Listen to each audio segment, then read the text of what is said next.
As my dear friend Sarah always says, hello my loves! I'm back with a video that's highly requested. Oh yeah? I'm back with a video that's been highly requested. I'm not sure how I feel about it. Hey? I'm not sure how I feel about making it, but do you want to come over here and get on video? Because that's strike 3. That's strike 3, not really a strike. I'm not sure how...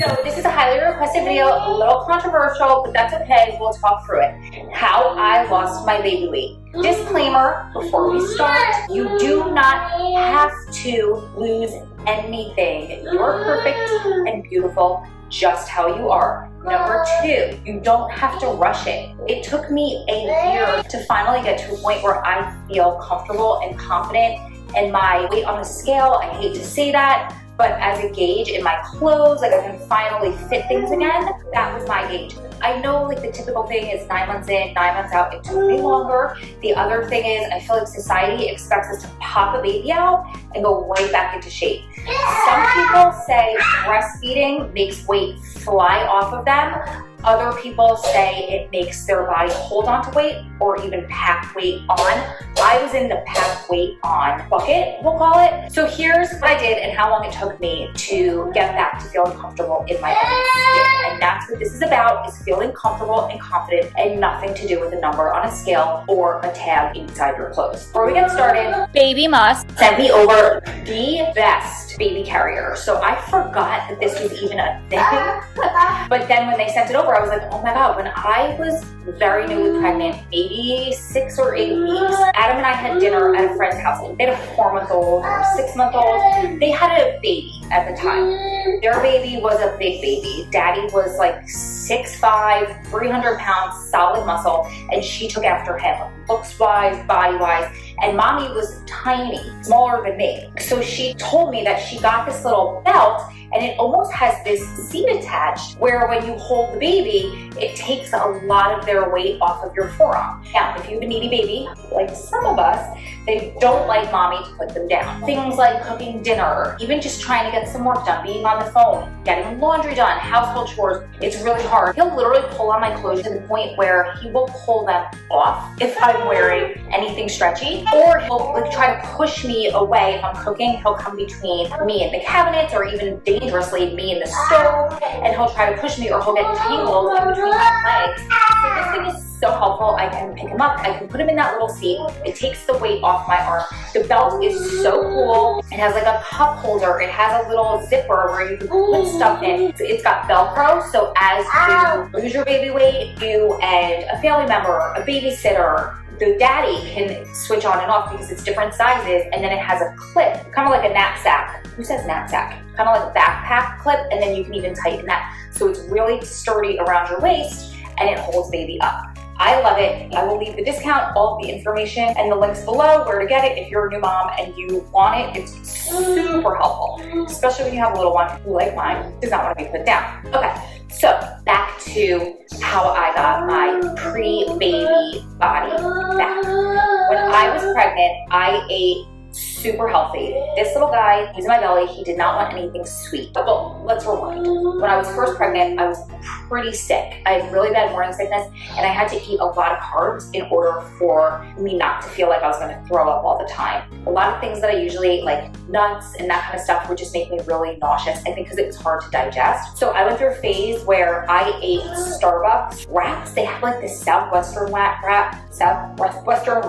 all more fun, that had just come out. It's so good. I ate at least one every single day. Looking back, there were 600 calories each, but hey, a girl's gotta do what a girl's gotta do. So I would do that, and I just ate a lot of starch. Anything that felt like it was soaking up or was making me feel nauseous. Between finding out I was pregnant and my first visit at the doctor at 8 weeks, I had gained already 10 pounds. It kind of evened out when the nausea subsided and second trimester started. All of second trimester, I was basically just baby, and I was gaining anywhere between like 1 pound and 2 pounds each appointment. Then around 26 weeks, when I had my diabetes test, I was still vegan at this point. 26 weeks, I was not diabetic, but I also had an iron test, and I was severely anemic at that point. I decided instead of going on an iron infusion or taking medication, my doctor gave me a little bit of time to try to get my iron up naturally. So I started eating meat again. I have a whole video about it. I'll post it up in the cards. Basically, that opened the floodgates. I was not like, this hamburger is good. It was like, give me a hamburger,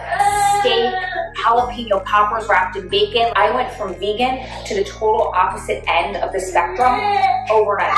Cheese, meat, you name it, I craved it, I wanted it. My baby wanted it, my body needed it, I craved it. So I ate it, and that was putting weight on me fast. So by the time I gave birth, I had gained between 35 and 40 pounds. The reason I don't know is because I don't quite know where I started. I didn't have a scale in the house. My set body weight for many, many, many years was the same, but I think when I had moved in with Adam, I had gained 5-ish pounds, and I'm only 5'3.5", if that helps. I started at between 137, 140, and I gave birth. They weighed me in the hospital at 174. 6 weeks later, at my follow-up appointment, I weighed 156 or 157 pounds. And although I did start working out again, it was a slow comeback. It was kind of a depressing comeback. Coming off of CrossFit while I was pregnant, trying to bring stuff back, the abs, everything was weak.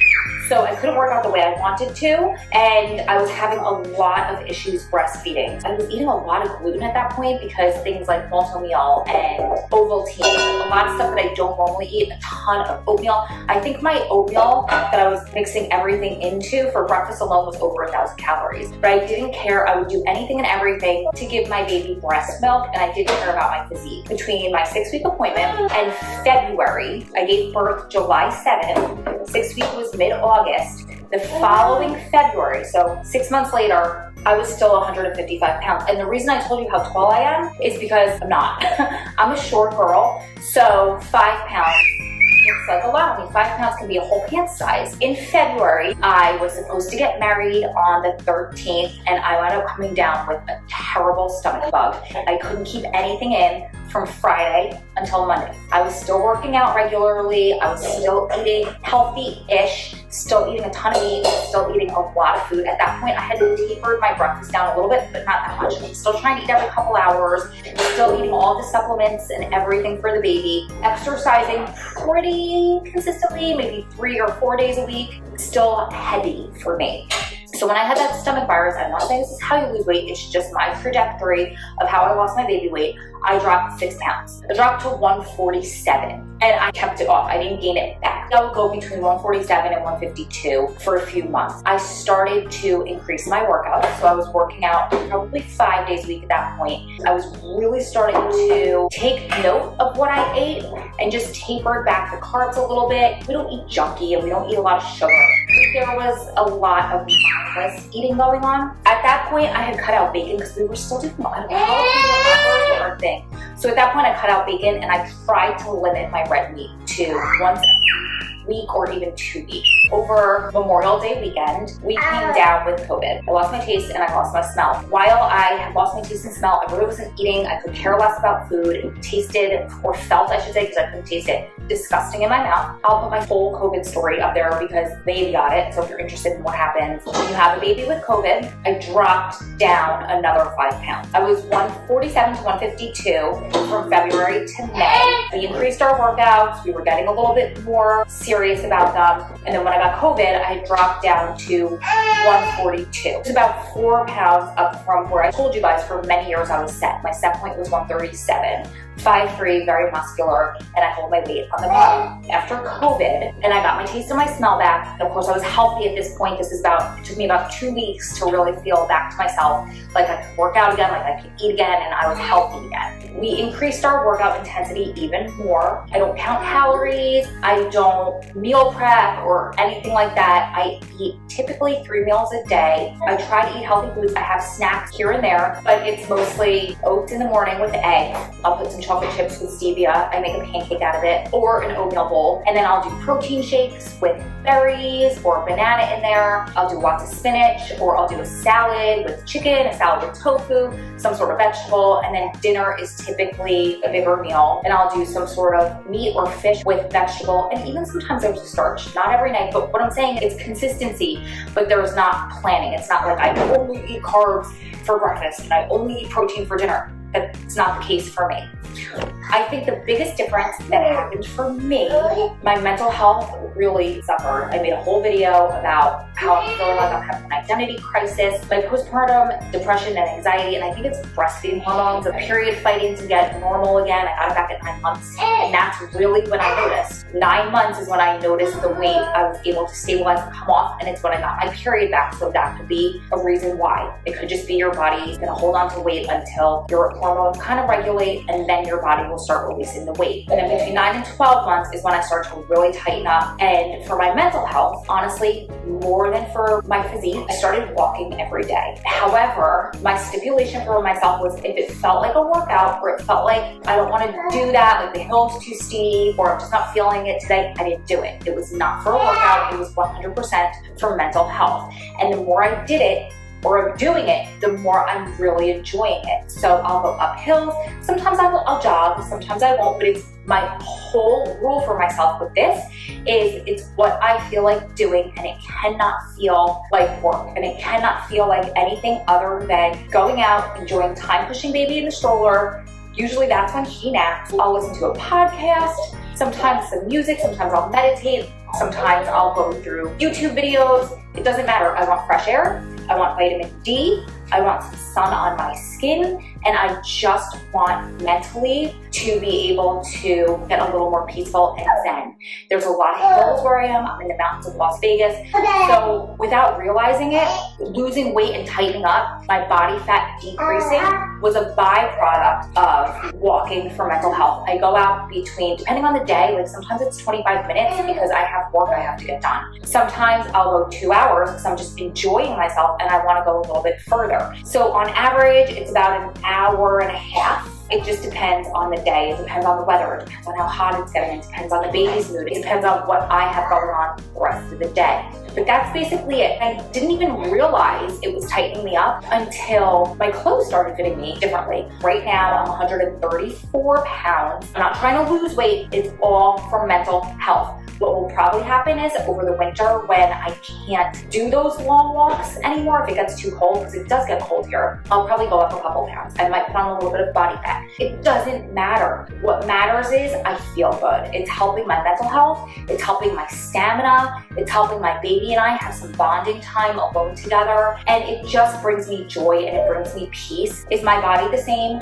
No, I still have skin that's stretched out. My belly was huge and I did not realize how huge it was until now looking back at pictures. My thighs were big, like I packed on weight everywhere else, but my belly was out here because I'm short and I carried all in the front. From the back, you can tell I was pregnant. He was like sitting funny. My belly was pointy and huge. So my skin was so stretched. The skin around my belly button, there was like a circle that was gray because the skin was pulled. And then maybe 3 days before I gave birth, I was walking with Adam through the grocery store and I felt a pop and my belly button literally popped out. And it was so weird, very uncomfortable. That skin was so stretched that I would have to put kinesio tape, KY tape, like the athlete choose, over it so that skin wouldn't rub against my clothing. Or I would just, this was the summer in Las Vegas, so I would just wear a sports bra or a nursing bra with lower cut sweatpants so nothing touched that skin. It was so sensitive. Point is, my belly doesn't look the same. That's okay. I created a human being. Will I go back? Maybe. Do I care? Not really. I mean, who am I showing my abs to except Adam? So I guess I could show you guys and the whole entire internet. So you could see like, we're looking okay. We're looking good. But the skin, if you wear higher waist clothes, you can't really tell, but the skin is stretched. Like now you could see it. The skin has been stretched out. My belly button hangs over. It's okay. It's okay because I feel really good right now. I don't care about the stretchy skin. you want to come say hi? Really, it's all about consistency, starting when you want to start and feeling good in the moment. When I was in the phase where I was still heavier, I would just try to do things that mentally made me feel better. I would try to look cute. Even if that was in leggings, I would throw on a kimono and a tank top instead of wearing a hoodie and oversized sweatpants. Just things that made me feel a little bit more put together and more comfortable in my skin. You're beautiful at any shape, any size. Give yourself grace, my friends. Your body just did the ultimate marathon. Your body is a miracle. It created a person. Sorry, I just created a human being, and your superpower is what? So I have a little bit of extra skin hanging down on my belly. I made a person.